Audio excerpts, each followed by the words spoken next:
नागपुर में कांग्रेस नेता विजय वडेट्टीवार ने भाजपा और केंद्र सरकार पर जमकर हमला बोला। युवाओं, किसानों, ओबीसी आरक्षण, प्रधानमंत्री सम्मान निधि, अमित शाह के दौरे, गोसेखुर्द कैनाल और भिवंडी हादसे सहित कई मुद्दों पर उन्होंने सरकार की नीतियों पर सवाल उठाए। नागपुर में मीडिया से बातचीत करते हुए कांग्रेस नेता विजय वडेट्टीवार ने आरोप लगाया कि भाजपा ने युवाओं को झूठे वादों से गुमराह किया और अब देश का युवा बदलाव चाहता है। उन्होंने कहा कि प्रधानमंत्री नरेंद्र मोदी के वादों पर अब युवाओं का भरोसा नहीं रहा। किसान कर्ज माफी और नमो किसान सम्मान योजना पर वडेट्टीवार ने कहा कि सरकार शर्तें लगाकर किसानों को योजना से बाहर कर रही है। उनका आरोप है कि सरकार किसानों के साथ धोखा कर रही है और कर्ज माफी का लाभ सीमित लोगों तक ही पहुंचाया जा रहा है। या देशामध्ये भारतीय जनता पक्षाच्या हातून युद्ध गेलेला आहे। या देशातील ज्या भरोशावर यांनी सत्ता प्राप्त केली त्यांना मूर्ख बनवण्याचं काम भारतीय जनता पक्षाने केलं। खोटी आश्वासनं देऊन तरुणांची फसवणूक केली। त्यामुळे यांना वाटतं की आता युद्ध बाजूला गेला, युद्ध आमच्यापासून दूर गेलाय। त्यामुळे कदाचित त्यांची ऑफर त्या काँग्रेसच्या अध्यक्षांना झाली असेल, संस्थापकांना झाली असेल। पण एक आहे, कोणी गेले तरी या देशातील युद्ध आता भारतीय जनता पक्षाला खाली खेचल्याशिवाय राहणार नाही।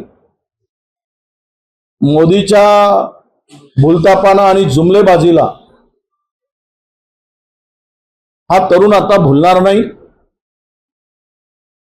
यामध्ये कुठेही तुम्हाला पुढच्या 2-3 वर्षात या देशातील तरुण, युवा, विद्यार्थी या देशामध्ये परिवर्तन करायसाठी निघालेला आहे आणि तो परिवर्तन केल्याशिवाय स्वस्थ बसणार नाही, अशी परिस्थिती या देशामध्ये आता निर्माण झालेली आहे। शेतकऱ्याच्या कर्जमाफीचा फार डांगोरा पिटला गेला। त्यामधून इन्कम टॅक्स कडे यादी पाठवली। फॉर्म 16 ज्यांनी भरला असेल त्याला तिथून वगळायचं काम केलं। त्यातून मोठ्या प्रमाणामध्ये शेतकऱ्यांची नावं कमी झाली। आता काल नमो शेतकरी सन्मान योजनेचा फायदा ज्या शेतकऱ्याला मिळाला असेल तर त्याला कर्जमुक्ती द्यावी लागेल किंवा त्या योजनेतून त्याला नाव बाद व्हावं लागेल। म्हणजे त्या योजनेचा फायदा, पंतप्रधान शेतकरी सन्मानचा फायदा जे 6,000 रुपये देतं ते सुद्धा कर्जमाफी देतोय म्हणून बंद करण्याचा निर्णय काल घेतलाय।